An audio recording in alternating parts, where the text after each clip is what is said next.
the one, the only, Ben Sion.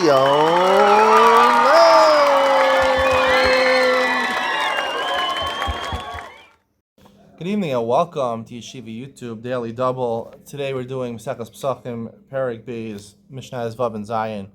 Talk about Maror today. Mishnah Vav Eli Yerakosh Adam Yosef Hani Dei Chavasav Pesach. There's 5 different herbs you could use to be Yotze Yerchi of Maror, Bechazeres, the good old lettuce. When I grew up, we were using that some root or something like that. I don't know what it's called. The one you grate up and it's really, really very bitter. I think I even profited $10 because my cousin, when I was in Florida one Pesach, he made a bet that if I would eat 5 pieces of that stuff and swallow them, he gave me $10. $10 wasn't worth it, but I did it. I got $10 back then. Without inflation, it was worth like $1,000. 15, 20 years ago.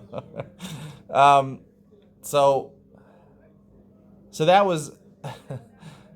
So that's what I grew up with. So I grew up with that. And I'm sure a lot of people in modern Orthodox world grew up with that. But once I entered the Haredi world, they told me, no, the best one. The Gemara says the best one is Chazeres, the first one. Mishnah Berurah says, and Chazeres is translated as chasa, as lettuce, romaine lettuce. And that's why all the people with the romaine lettuce, get the one that's pre-checked for the bugs. Otherwise, it's really. I spent years checking that romaine lettuce, soaking in water for like 10 minutes each piece. So it was ridiculous. Spent the whole Erev Pesach doing that. But at the end of the day, it's a lot better than eating that bitter herb because you have to eat a kazayas. The people that eat it don't eat a kazayas. So the best thing chazares, but ulshin.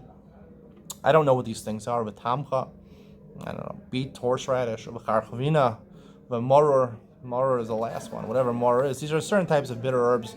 Yosef ben lachem and yavation. Yosef, whether they're moist or they're dried. Avalo kavushin v'lo shlukin. You can't pickle them and you can't soak them in water. Avalo mevushalin.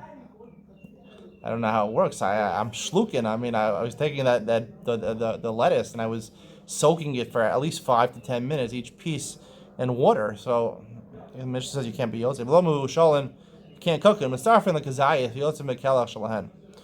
You can take any of these 5 or all 5 and just together you form a kazayis. If you also didn't bekalach, you could even use it with the root, with the stalk.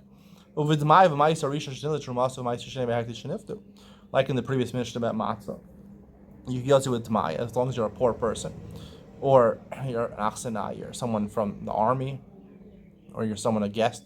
Ma'aser Rishon that Truma's Ma'aser was taken off. Obviously, if they're redeemed, they're chulin, and you could use it. Zion ain't shorin as hamursal golem. Yeah. If you're not familiar with wheat is considered a wheat seed. The kernel is composed of 3 parts: the bran, the endosperm, and the germ. Right. The best bread is the white bread. Even though people tell you the healthiest bread is the whole wheat bread. I want to diet. I'm eating the whole wheat bread, but the healthiest bread, the finest bread is the white bread because in whole wheat bread, they leave in the bran and the germ. In white bread, they just have the endosperm. That's all it is. It's more refined. White flour is better than whole wheat flour. Whole wheat flour is for poor people that don't have the time to process their wheat. Ein shor is a morsel eternal. Morsel literally translates as bran. So you'd feed your bran. The endosperm you keep for your white bread or your white matzahs. And the bran you're going to give to the chickens. But you can't soak that in water, because it makes it chametz. Aval cholten, you can put it in hot water, because very hot water does not allow it to be machmetz. Ha'isha lo tishra es hamursan shezolach b'yad l'America. Now, you're not going to use bran to eat, but you might take it to put on your hand to make your hand smoother. You can't take it to the bathhouse, into the shower with you, because it gets too wet and it'll become chametz. Aval shafa yibsar yavish.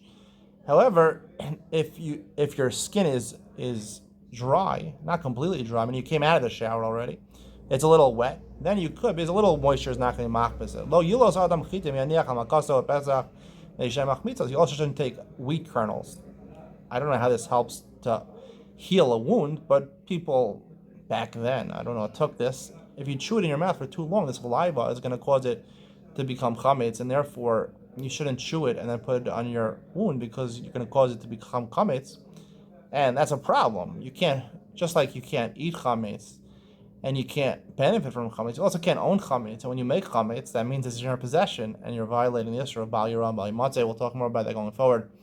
Hope you enjoyed today's share. Stay tuned for Iyam Mitzion, where I tell you a revolutionary new explanation and what I really believe maror is. I have it on one of my earlier videos last year before Pesach. I'll tell you what the true maror really is and how it fits into this Mishnah, Mishnah Vav. Iyam Mitzion coming up next.